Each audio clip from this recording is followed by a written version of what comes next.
It's amazing to see what a collective group of women coming together can actually achieve.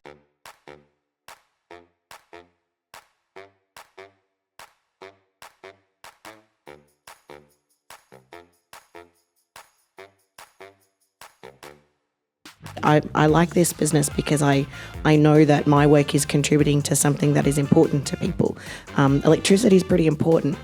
We'd all really miss it if it wasn't there. I make industrial workwear for women.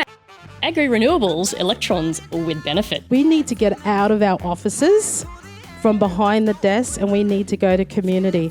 Long term, we need to look at what are these communities going to look like 5, 10, 20, 30 years' time. Female representation in the energy industry is low, but it's getting better.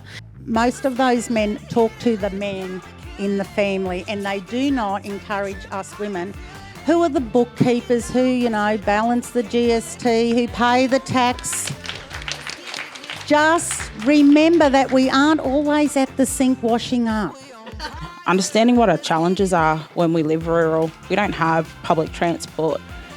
We have limited access to a lot of different services, so that becomes quite challenging. Pregnancy in the workplace. Women's bodies aren't just a scaled down or different version of a man's, and yet that's how a lot of workwear has been designed.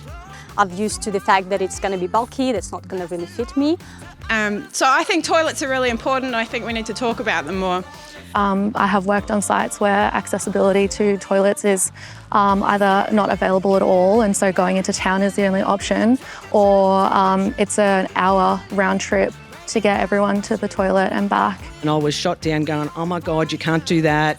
It's going to make people uncomfortable. I'm like, hey. Yet even though women enter the workforce at relatively the same rates as men, the rise to the top is often slower and more difficult. And I thought, no one's going to come to this. I'll have 10 people show up that are my friends because they'll be doing it out of respect. 300 people like that. When I put myself in spaces that demanded excellence, I found that I was more than capable than I had ever believed. You need to give respect if you want to earn respect, and that works both ways. How we normalise flexibility in our workplaces and flexibility and diversity in our family caregiver roles.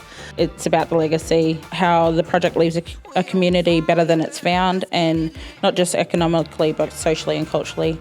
We could start by offering workwear that catered to all of women's life stages. What I want these guidelines to identify is the hazards, the risks, so people can make an informed decision for their own autonomy. It's the small matters that really count and can provide a really visible symbol to women that they are welcomed in a business. I learned more importantly about how to be a role model for the next generations.